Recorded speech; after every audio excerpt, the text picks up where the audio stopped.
महाभारत भारत का गौरवशाली इतिहास। हम कथा सुनाते पांडव सकल महान की। यह महाभारत है पुण्य कथा श्री भगवान की। जम्बू दीपे भरतखंडे आर्यावर्ते भारतवर्षे एक नगरी है विख्यात हस्तिनापुर नाम की। यह जन्म भूमि है पांडव सकल महान की। यह महाभारत है पुण्य कथा श्री भगवान की।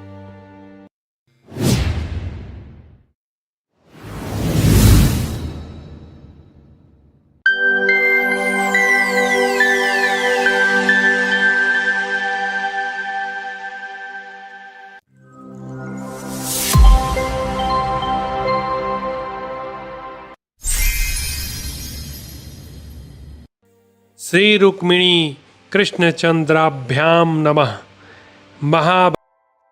नमस्कार, जय श्री राम।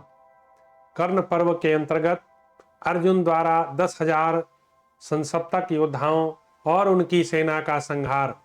संजय कहते हैं, महाराज धृतराष्ट्र, जब क्षत्रियों का संहार करने वाला महान युद्ध चल रहा था, उसी समय दूसरी ओर बड़े जोर से गांडीव धनुष की टंकार सुनाई देती थी।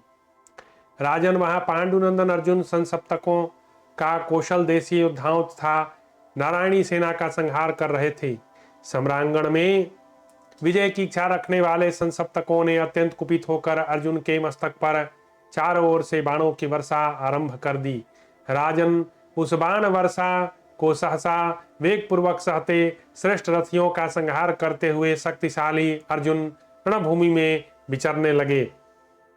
शान पर चढ़ाकर तेज किए हुए कंक पत्र युक्त बाणों द्वारा प्रहार करते हुए कुंती पुत्र अर्जुन रथियों की सेना में घुसकर श्रेष्ठ आयुध धारण करने वाले सुशर्मा के पास पहुंचे। रथियों में श्रेष्ठ सुशर्मा उनके ऊपर बाणों की वर्षा करने लगा एवं अन्य संसप्तकों ने भी अर्जुन को अनेक बाण मारे। सुशर्मा ने 10 बाणों से अर्जुन को घायल करके श्री कृष्ण की दाहिनी भुजा पर 3 बाण मारे। तदंतर दूसरे भल्ल से उनकी ध्वजा को बिंध डाला। राजन, उस समय विश्वकर्मा का बनाया हुआ महान बानर सबको भयभीत करता हुआ बड़े जोर जोर से गर्जना करने लगा। बानर की गर्जना सुनकर आपकी सेना संतृप्त हो उठी और मन में भय को लेकर निश्चेष्ट हो गई। नरश्रेष्ठ, फिर वहां निश्चेष्ट खड़ी हुई आपकी वह सेना भांत भांत के पुष्पों से भरे हुए चैत्ररथ नामक वन के समान शोभा पाने लगी। कुरुश्रेष्ठ, तदंतर होश में आकर आपके योद्धा अर्जुन पर उसी प्रकार बाणों की बौछार करने लगे जैसे बादल पर्वत पर जल की वर्षा करते हैं। उन सब ने मिलकर पांडुपुत्र अर्जुन के उस विशाल रथ को घेर लिया। यद्यपि उन पर तीखे बाणों की मार पड़ रही थी, तो भी वे उस रथ को पकड़कर जोर जोर से चिल्लाने लगे। मान्य नरेश, क्रोध में भरे हुए संसप्तकों ने सब ओर से आक्रमण करके अर्जुन के रथ के घोड़ों, दोनों पहियों तथा ईसादंड को भी पकड़ना आरंभ किया। इस प्रकार सब हजारों योद्धा रथ को जबरदस्ती पकड़कर सिंहनाद करने लगे। महाराज, कई योद्धाओं ने भगवान श्री कृष्ण की दोनों विशाल भुजाएं पकड़ ली। दूसरे रथ पर बैठे हुए अर्जुन को प्रसन्नता पूर्वक पकड़ लिया। तब जैसे दुष्ट हाथी मत महावतों को नीचे गिरा देता है, उसी प्रकार भगवान श्री कृष्ण ने अपनी दोनों बाहों झटक कर उन सब लोगों को युद्ध के मुहाने से नीचे गिरा दिया। फिर उन महारथियों से घिरे हुए अर्जुन अपने रथ को पकड़ा गया। श्री कृष्ण पर भी आक्रमण हुआ देख रणभूमि में कुपित हो उठे। माहो, उन्होंने अपने रथ पर चढ़े हुए बहुत से पैदल सैनिकों को धक्के देकर नीचे गिरा दिया। आसपास खड़े हुए संसप्तक योद्धाओं को निकट से युद्ध करने उपयोगी बाणों द्वारा ढक दिया एवं संग्रांगण में भगवान श्री कृष्ण ने इस प्रकार कहा, महाबाहो श्री कृष्ण से इस प्रकार कहा, महाबाहो श्री कृष्ण, देखिए ये क्रूरतापूर्ण कर्म करने वाले बहुसंख्यक संसप्तक योद्धा किस प्रकार सहस्रों की संख्या में मारे जा रहे हैं। यदुपुंगव, जगत में इस भूतल पर मेरे सिवा दूसरा कौन ऐसा पुरुष नहीं है जो इस भयानक रथ बंधन का सामना कर सके। ऐसा कहकर अर्जुन ने देवदत्त नामक शंख बजाया। भगवान ने भी पृथ्वी आकाश को उजाते हुए पांचजन्य नामक शंख की ध्वनि फैलाई। महाराज, शंखनाद को सुनकर संसप्तकों की सेना कांप उठी और भयभीत होकर जोर से भागने लगी। नरेश्वर, तदनंतर शत्रु वीरों का संहार करने वाले पांडुनंदन अर्जुन ने बारंबार नागास्त्र का प्रयोग करके उन सब के पैर बांध लिए। राजन, उन महात्मा पांडुपुत्र अर्जुन के द्वारा पैर बांध दिए जाने के कारण वे संसप्तक योद्धा लोहे के बने हुए पुतलों के समान निश्चिष्ट हो गए। पूर्व काल में इंद्र ने तारकासुर के वध के समय समरांगण में जिस प्रकार दैत्यों का वध किया, उसी प्रकार पांडुनंदन अर्जुन ने निश्चेष्ट हुए संसप्तक योद्धाओं का संहार आरंभ किया। समरांगण में बाणों की मार पड़ने पर उन्होंने अर्जुन के उस उत्तम रथ को छोड़ दिया और उनके ऊपर अपने अस्त्र शस्त्र छोड़ने का प्रयास किया। नरेश्वर, उस समय पैर बंधे होने के कारण वे हिल भी नहीं सके। तब अर्जुन ने झुकी हुई गांठ वाले बाणों द्वारा उनका वध करने लगे। रणभूमि में कुंती कुमार अर्जुन ने जिन जिन योद्धाओं को लक्ष्य करके पाद बंध धास्त्र का प्रयोग किया, वे समस्त योद्धा स्मरांगण में नागों द्वारा पकड़ लिए गए। राजेंद्र, महारथी सुशर्मा ने अपनी सेना को नागों द्वारा बंधी हुई देख गरुणास्त्र का प्रयोग किया। फिर तो गरुड़ प्रकट होकर उन नागों पर टूट पड़े, खाने लगे। नरेश्वर, उन पक्षियों को प्रकट हुआ देख वे सारे नाग भाग चले। प्रजानाथ जैसे सूर्य मेघों की घटा से मुक्त होकर सारी प्रजा को ताप देते हैं, उसी प्रकार पैरों के बंधन से छुटकारा पाकर वह सारी सेना शोभा पाने लगी। बंधन मुक्त होने पर संसप्तक योद्धा अर्जुन के रथ को लक्ष्य करके बाणों तथा शस्त्र समूहों की वर्षा करने लगे तथा उन्हें नाना प्रकार के अस्त्र शस्त्रों से काटने लगे। तदंतर शत्रु वीरों का संहार करने वाले इंद्रपुत्र अर्जुन ने अपने बाणों की वर्षा से उनकी भारी अस्त्र वृष्टि का निवारण करके उन योद्धाओं का संहार आरंभ किया। राजन, इसी समय सुशर्मा ने झुकी ही गांठ वाले बाण से अर्जुन की छाती में चोट पहुंचाकर अन्य 3 बाणों से भी उन्हें घायल कर दिया। उन बाणों की गहरी चोट खाकर अर्जुन व्यथित हो रथ के पिछले भाग में बैठ गए। फिर तो सब लोग जोर जोर से चिल्लाकर कहने लगे, अर्जुन मारे गए। उस समय शंख बजने लगे, भेरियों की गंभीर ध्वनि फैलने लगी। नाना प्रकार के वाद्यों की ध्वनि के साथ ही योद्धाओं की सिंह गर्जना होने लगी। तदनंतर भगवान श्री कृष्ण, जिनके सारथी हैं, उन अपने आत्मबल से संपन्न श्वेतवाहन अर्जुन ने होश में आकर बड़ी उतावली के साथ इंद्रास्त्र का प्रयोग किया। मान्यवर, उससे संपूर्ण दिशाओं में सहस्रों बाण प्रकट होकर आपकी सेना का संहार करते दिखाई दिए। सम्रांगण में शस्त्रों द्वारा सैकड़ों हजारों घोड़े रथ मारे जाने लगे। इस प्रकार सब सेना का संहार होने लगा। तब संसप्तक गण नारायणी सेना के ग्वालों को बड़ा भय हुआ। उस समय वहां कोई ऐसा पुरुष नहीं था जो अर्जुन पर चोट कर सके। वहां सब वीर देखते देखते आपकी सेना का वध होने लगा। सारी सेना स्वयं निश्चिष्ट हो गई थी, उसे पराक्रम करते नहीं बनता था। उस अवस्था में वह मारी जा रही थी। मैंने वह सब अपनी आंखों से देखा था महाराज। पांडुपुत्र अर्जुन रणभूमि में 10,000 योद्धाओं का संहार करके धूम रहित अग्नि के समान प्रकाशित हो रहे थे।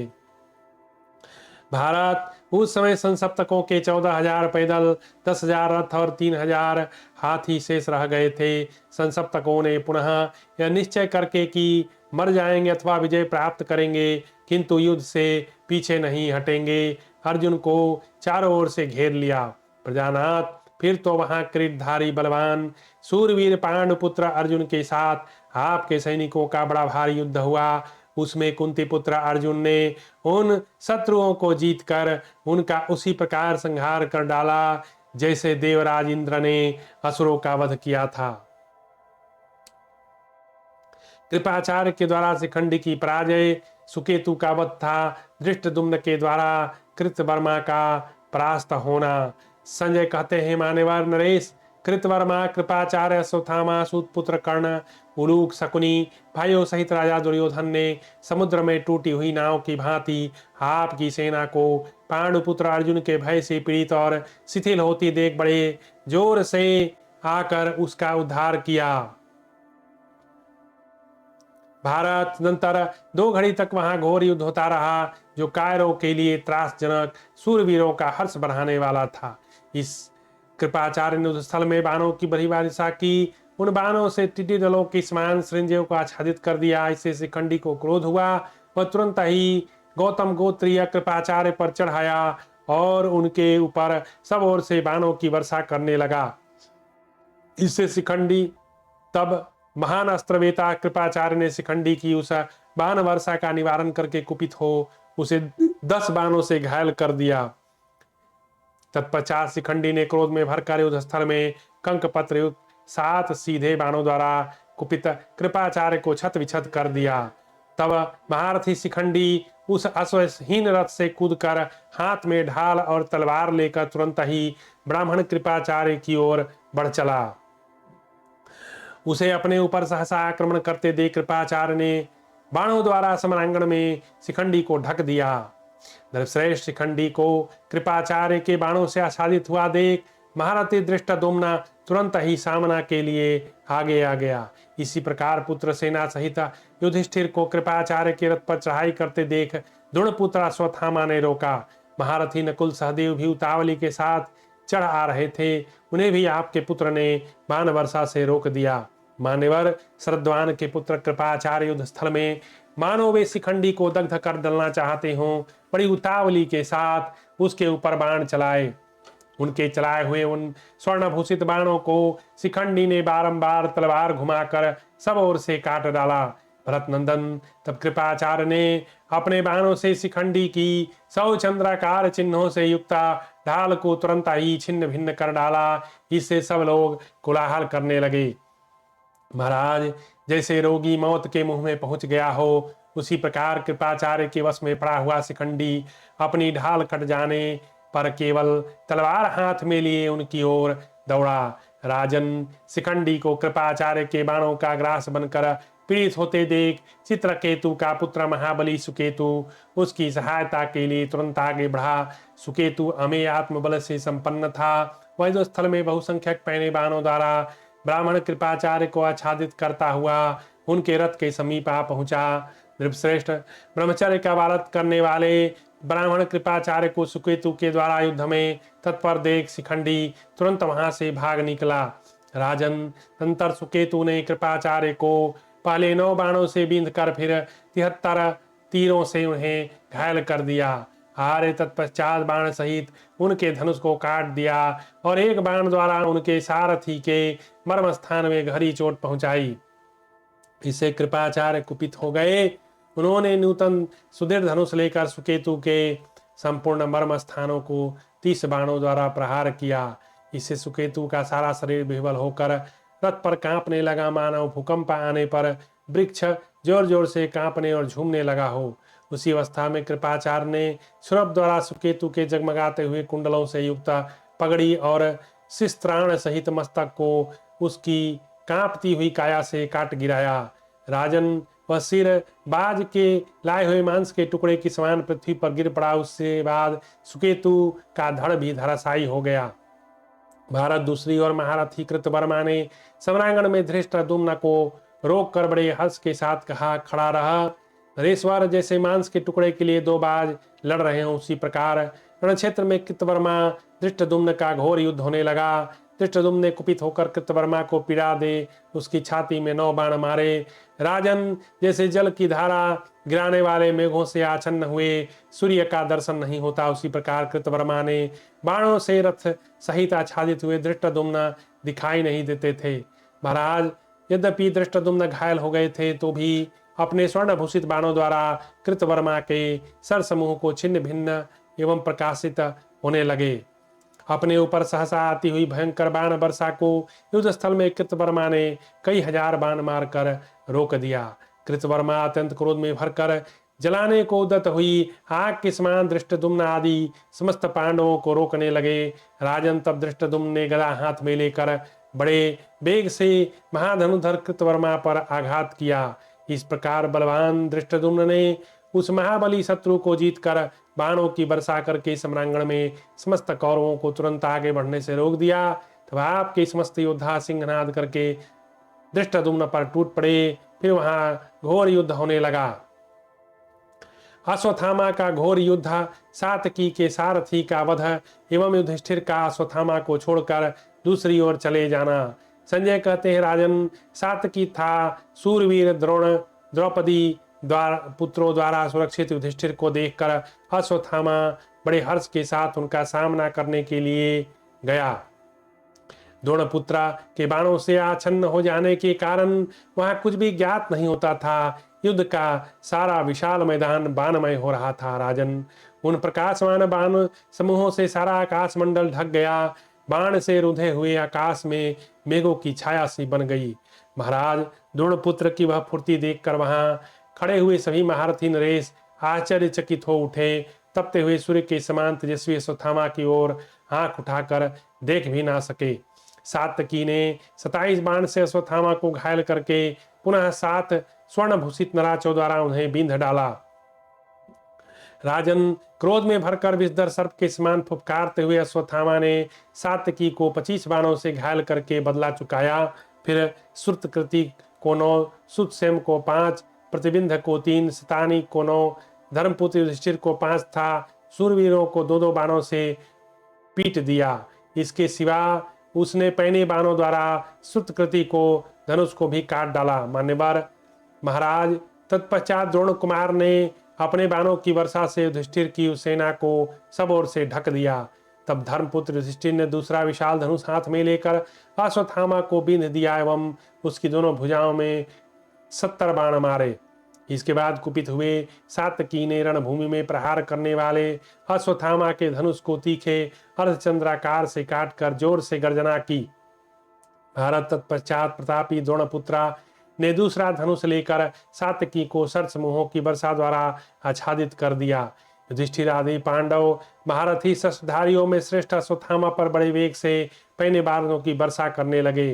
जैसे आग वन में सूखे काठ घास फूस को जला देती है, उसी प्रकार महारथी अश्वत्थामा ने समरांगण में सैकड़ों बाण रूपी ज्वालाओं से प्रज्वलित हो पांडव सेना रूपी सूखे काठ एवं घास फूस को जलाना आरंभ किया।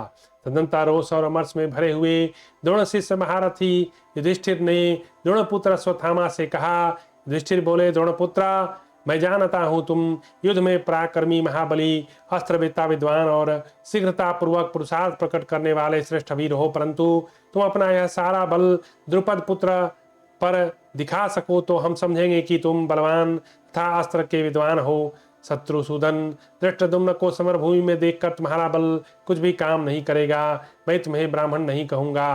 पुरुष सिंहा, तुम जो आज मुझे ही मार डालना चाहते हो, यह जो तुम्हारा प्रेम है और न कृतज्ञता। ब्राह्मण को तपदान विदत ध्यान करना चाहिए। धनुष झुकाना तो क्षत्रिय का काम है, अतः तुम नाम मात्र के ब्राह्मण हो। महाबाहो, आज मैं तुम्हारे देखते देखते युद्ध में कौरवों को जीत लूंगा। तुम समर में पराक्रम प्रकट करो, निश्चय ही तुम एक स्वधर्म भ्रष्ट ब्राह्मण हो।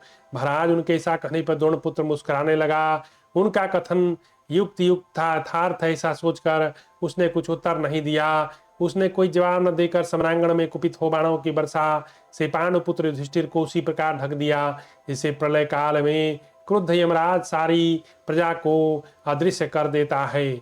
आर्य, द्रोणपुत्र के बाणों से आच्छादित हो कुंती कुमार युधिष्ठिर उस समय अपनी विशाल सेना को छोड़कर शीघ्र वहां से पलायन कर गए।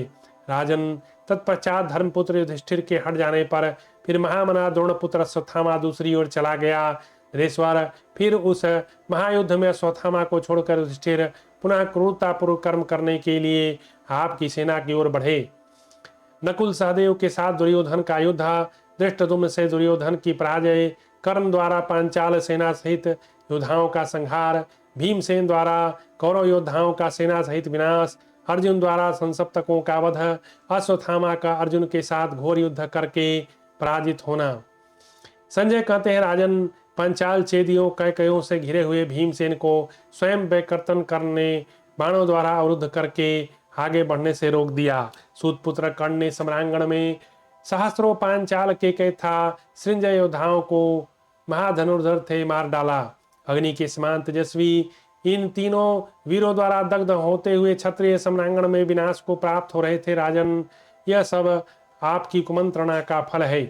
भरतश्रेष्ठ, तब दुर्योधन ने कुपित होकर 9 बाणों से नकुल तथा उनके 4 घोड़ों को घायल कर दिया।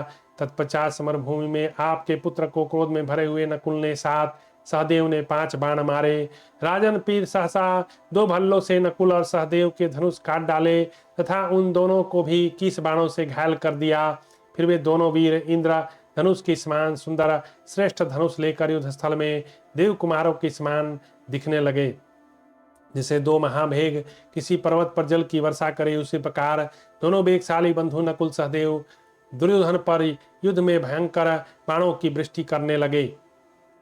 भारत उस समय केवल उसका मंडलाकार धनुष ही दिखाई देता था और उससे चारों ओर छूटने वाला बाण सूर्य की किरणों के समान संपूर्ण दिशाओं को ढके हुए दृष्टिगोचर हो रहा था। उस समय जब आकाश आच्छादित होकर बाणमय हो गया, तब नकुल और सहदेव ने आपके पुत्र का स्वरूप काल अंतक एवं यमराज के समान भयंकर देखा। राजन, तब पांडव सेनापति द्रुपद पुत्र महारथी धृष्टद्युम्न जहां राजा दुर्योधन था वहां आ पहुंचे। तब आत्मबल से संपन्न आपके अमरशील पुत्र पुरुष रत्न दुर्योधन को हंसते हुए 25 बाण मारकर धृष्टद्युम्न ने घायल कर दिया। धृष्टद्युम्न ने भरतश्रेष्ठ दुर्योधन को मार डालने की इच्छा से उसके ऊपर फुफकारते हुए सर्पों के समान 15 नराज छोड़े। महाराज, उस समय अत्यंत घायल हुआ आपका पुत्र बसंत ऋतु में खिले हुए महान पलाश वृक्ष के समान सुशोभित हुआ। कारीगरी के द्वारा साफ किए गए बाण धृष्टद्युम्न के मुख की ऐसी शोभा बढ़ाने लगे मानो मधुलोभी भ्रमर प्रफुल्ल कमल पुष्प का रसास्वादन कर रहे हों। उसने 5 भल्लों द्वारा दुर्योधन के सारथी घोड़ों को मारकर एक भल्ल से उसके स्वर्ण भूषित धनुष को काट दिया। भरतश्रेष्ठ रणभूमि में जिसके कवच और आयुध छिन्न भिन्न हो गए थे, उस रथहीन दुर्योधन की उसके सगे भाई सब ओर से रक्षा करने लगे। राजा दुर्योधन का हित चाहने वाला महाबली कर्ण सातकी को परास्त करके रणभूमि में भयंकर बाण करने वाले द्रोणहंता धृष्टद्युम्न के सामने आया। उस समय सिनीपुत्र सातकी अपने बाणों से कर्ण को पीड़ा देते हुए तुरंत उसके पीछे गए, मानो कोई गजराज अपने दोनों दांतों से दूसरे गजराज की जांघों में चोट पहुंचाता हुआ पीछा कर रहा हो। उस समय पांडवों द्वारा हम लोग में से कोई भी योद्धा युद्ध में मुंह फेर कर पीछे हटता नहीं दिखाई दिया। तब कर्ण ने तुरंत ही पांचालों पर आक्रमण कर दिया। महाराज, विजय की इच्छा रखने वाले समस्त पांचाल योद्धा कर्ण पर टूट पड़े। उस सभी वीरों ने रथ मार्ग में आकर युद्ध भूमि में शोभा पाने वाले कुपित होकर बाणों की वर्षा करने वाले नरश्रेष्ठ कर्ण को चारों ओर से घेर लिया। महाराज, अनंतर प्रतापी सूर्यपुत्र ने कई हजार योद्धाओं को मार डाला। सूतपुत्र कर्ण के रथ के मार्ग में सब ओर गिरते हुए हाथियों, घोड़ों, मनुष्यों और रथों के द्वारा वहां सारी पृथ्वी पट गई। जैसे सिंह मृगों के झुंड में निर्भय विचरता हो, उसी प्रकार कर्ण पांचालों की सेना में निर्भीक के समान विचर रहा था। भरत नंदन जैसे जलती आग में पड़ जाने पर सभी मनुष्य दग्ध हो जाते हैं, उसी प्रकार सृंजय सैनिक समरभूमि में कर्ण रूपी अग्नि में जलकर भस्म हो गए। राजन, कर्ण का पराक्रम देखकर मेरे मन में निश्चय हुआ कि युद्ध स्थल में एक भी पांचाल योद्धा सूतपुत्र के हाथ से जीवित नहीं छूट सकता, क्योंकि सूतपुत्र बारंबार युद्ध स्थल में पांचालों का विनाश कर रहा था। शिखंडी, सहदेव, नकुल, शतानीक, जनमेजय, सातकी, बहुत से प्रवर्धक गण, ये सभी अमित तेजस्वी वीर युद्ध स्थल में धृष्टद्युम्न के आगे होकर बाण वर्षा करने वाले कर्ण पर नाना प्रकार के शस्त्रों का प्रहार करने लगे। जिस समय राधा पुत्र कर्ण पांडवों के साथ उलझ रहा था, उसी समय महाधनुर्धर भीमसेन क्रोध में भरकर यमदंड के समान भयंकर बाणों द्वारा बलि के कई मत्स्य वसातीय मद्रथ था सिंधु देशीय सैनिकों का सब ओर से संहार कर रहे थे। वहां भीमसेन के नराचों द्वारा मर्मस्थलों में घायल हुए हाथी सवारों सहित धराशायी हो पृथ्वी को कंपित करने लगे। उस महासमर में दुर्योधन की सारी सेना भीमसेन के भय से प्रीत हो स्तब्ध सी खड़ी थी। भरतश्रेष्ठ परस्पर मार खाती हुई सेना रक्त के प्रवाह में डूबकर खून से लथपथ हो गई और एक दूसरे को चोट खाकर विनाश को प्राप्त हो रही थी। जनार्दन, आप तो जानते ही हैं, उधर सृंजयों की विशाल सेना भी महासमर में विदीर्ण हो रही थी। श्री कृष्ण यह हाथी की रस्सी के चिन्ह से युक्त बुद्धिमान कर्ण ध्वज दिखाई दे रहा है। वह राजाओं की सेना के बीच सानंद विचरण कर रहा है। अर्जुन बोले, जनार्दन, आप तो जानते हैं कि कर्ण कितना बलवान था, पराक्रम प्रकट करने में समर्थ है, अतः रणभूमि में दूसरे महारथी उसे जीत नहीं सकते। श्री कृष्ण, जहाँ कर्ण हमारी सेना को खदेड़ रहा है वहीं चलिए, रणभूमि में संसप्तकों को छोड़कर अब महारथी सूत पुत्र के पास रथ ले चलिए, यही मुझे ठीक जान पड़ता है। अर्जुन की बात सुनकर भगवान श्री कृष्ण ने हंसते हुए से कहा, पांडुनंदन, तुम शीघ्र ही कौरव सैनिकों का संहार करो। राजन, तदनंतर श्री कृष्ण के द्वारा हाके गए हंस के समान श्वेत रंग वाले घोड़े श्री कृष्ण और अर्जुन को लेकर आपकी विशाल सेना में घुस गए। श्री कृष्ण का संचालन होते हुए स्वर्ण भूषित श्वेत अश्वों के प्रवेश करते ही आपकी सेना में भगदड़ मच गई। जैसे यज्ञ में ऋतिजो द्वारा विधि पूर्वक आह्वान किए जाने पर दोनों अश्वनी कुमार नामक देवता पदार्पण करते हैं, उसी प्रकार युद्ध निपुण में श्री कृष्ण अर्जुन आह्वान किए जाने पर रणयज्ञ में पधारे। अर्जुन रथ सेना और घुड़सवारों के समूह में घुसकर पाशधारी यमराज के समान सेना के मध्य भाग में विचरने लगे। महाराज, तब 1000 रथ, 300 हाथी, 14,000 घोड़े, लक्ष्य भेदने में निपुण, सर्वत्र विख्यात एवं शौर्य संपन्न 2 लाख पैदल सैनिक साथ लेकर संसप्तक महारथी पांडुनंदन अर्जुन को बाणों से आच्छादित करने लगे। हमें आत्मबल से संपन्न अर्जुन संपूर्ण दिशाओं में सुवर्णमय पंख, स्वच्छ धार और झुकी हुई गांठ वालों की वर्षा करने लगे। महारथी कुंती कुमार अर्जुन सबके देखते देखते 10,000 संसप्तक नरेशों का वध करके आगे बढ़ गए। जैसे सब और उठी हुई आंधी के उखाड़े हुए अनेक शाखाओं से वृक्ष धराशायी हो जाते हैं, उसी प्रकार अपने शरीर का एक एक अवयव कट जाने से शस्त्रहीन शत्रु भूतल पर गिर पड़ते थे। उस समय अर्जुन ने बाण वर्षा करके उस वीर परीख के समान मोटी और सुदृढ़ भुजाओं वाले 2 अंधराचंद्राकार बाणों द्वारा काट डाला और एक छुरे के द्वारा पूर्ण चंद्रमा के समान मनोहर मुख वाले उसके मस्तक को धड़ से अलग कर दिया। फिर तो वह रक्त का झरना सा बहाता हुआ वाहन से नीचे गिर पड़ा, मानो मैन सहित पहाड़ का शिखर वज्र विदीर्ण होकर भूतल पर जा गिरा हो। उस समय सब लोगों ने देखा सुदक्षिण का छोटा भाई काम्बोज देशीय वीर, जो देखने में प्रिय कमल दल के समान नेत्रों से सुशोभित होने के कारण खंभे के समान ऊंचा कदम था, मारा जाकर विदीर्ण हुए स्वर्णमय पर्वत के समान धरती पर गिर पड़ा। एक एक बाण से मारे गए रक्त रंजित काबुली घोड़े, यवनों और सकोने खून से वह सारा युद्ध स्थल लाल हो गया। महाराज, मैंने रणभूमि में अश्वत्थामा के धनुष की शत्रुओं को भयभीत कर देने वाली टंकार बार बार सुनी, मानो किसी सिंह के दहाड़ने की आवाज आ रही हो। राजन, वे रोज से लंबी सांस खींचते और अपने नेत्रों द्वारा दक्षा करते हुए युद्ध स्थल में अश्वत्थामा और अर्जुन की ओर बार बार देखने लगे। तत्पश्चात क्रोध में भरे हुए श्री कृष्ण उस समय अर्जुन से बोले, पार्थ, युद्ध स्थल में तुम्हारा यह उपेक्षायुक्त अद्भुत बर्ताव देख रहा हूँ। भारत, आज द्रोणपुत्र अश्वत्थामा तुमसे सर्वथा बढ़ता जा रहा है। क्या तुम्हारी दोनों भुजाएं सकुशल हैं? तुम्हारी मुट्ठी तो ढीली नहीं पड़ गई? अर्जुन, मैं देखता हूँ युद्ध स्थल में अश्वत्थामा तुमसे बढ़ा जा रहा है। भरतश्रेष्ठ, कुंती नंदन, यह मेरे गुरु का पुत्र है, ऐसा मानकर तुम इसके प्रति उपेक्षा भाव न करो। यह समय उपेक्षा करने का नहीं।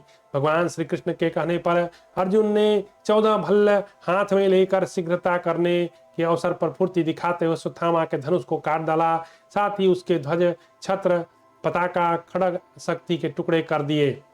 महाराज, उस आघात से भारी मूर्छा में पड़कर अश्वत्थामा ध्वजदंड के समान लुढ़क गया।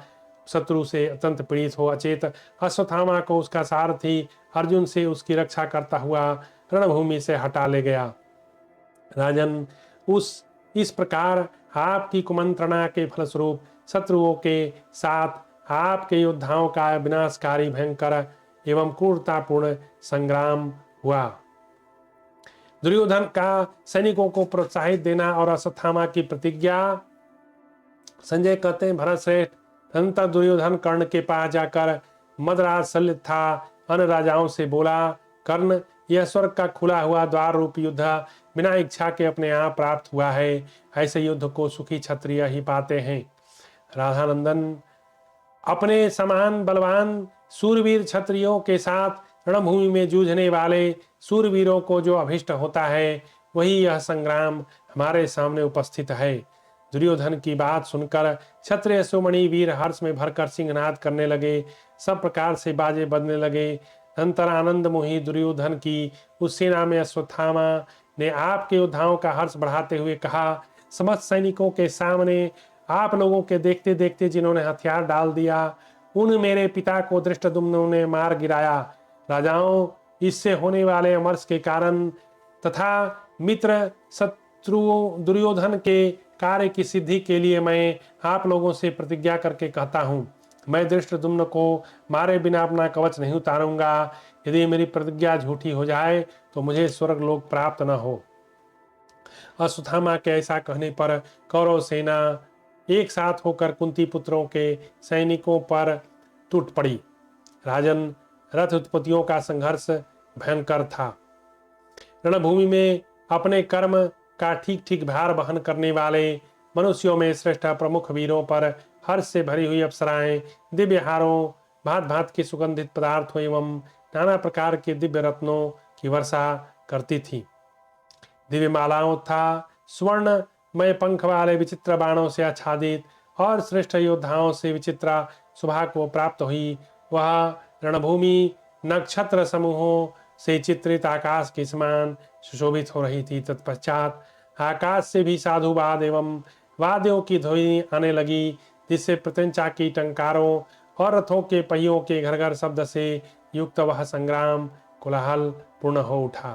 इस प्रकार श्री महाभारत कर्ण पर्व में अश्वत्थामा का प्रतिज्ञा विषयक 57वां अध्याय पूरा हुआ और आज की कथा यहीं समाप्त हुई। धन्यवाद। जय श्री राम।